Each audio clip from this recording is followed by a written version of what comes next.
দেশের দ্বিতীয় বৃহত্তম চামড়ার বাজার যশোরের রাজারহাটে চামড়ার দাম পাচ্ছে না মৌসুমী ব্যবসায়ীরা। 600 থেকে 1100 টাকায় কেনা চামড়ার দাম উঠেছে 400 থেকে 900 টাকা পর্যন্ত।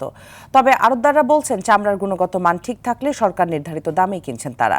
যশোর প্রতিনিধি বিএম ফারুকের পাঠানো তথ্যচিত্রে বিস্তারিত জানাচ্ছেন সাকিব আল হাসান।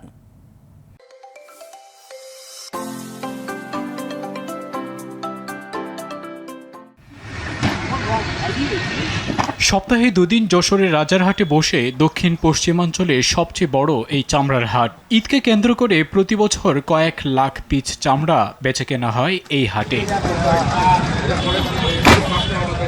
কোরবানির শুরুতে ঢাকা ও ঢাকার বাইরে পশুর চামড়ার দাম নির্ধারণ করে দেয় সরকার।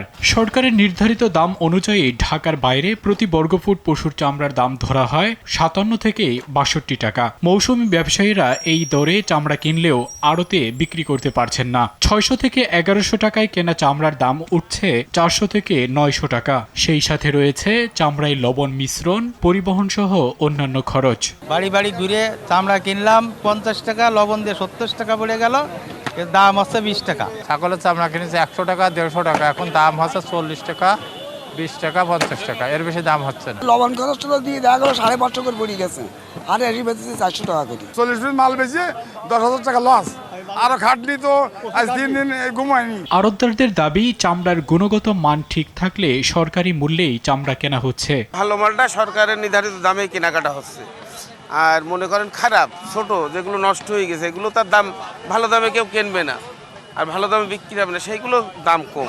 হাট জমজমাট হলে দাম পাওয়া যাবে বলছেন এই ইজারাদার। আমরা শতভাগ আশাবাদী যে আগামী হাটে মানে আমরা যে প্রত্যাশা করছি যে পরিমাণে হচ্ছে এখানে চামড়া আমদানি হবে সেটা হবে ইনশাল্লাহ। সরকারের বেঁধে দেওয়ার দামে চামড়া বিক্রি না হওয়ার কারণ উদ্ঘাটন করে যথাযথ ব্যবস্থা গ্রহণ করবে সরকারের সংশ্লিষ্ট দপ্তর, এমনটাই চাওয়া মৌসুম ব্যবসায়ীদের।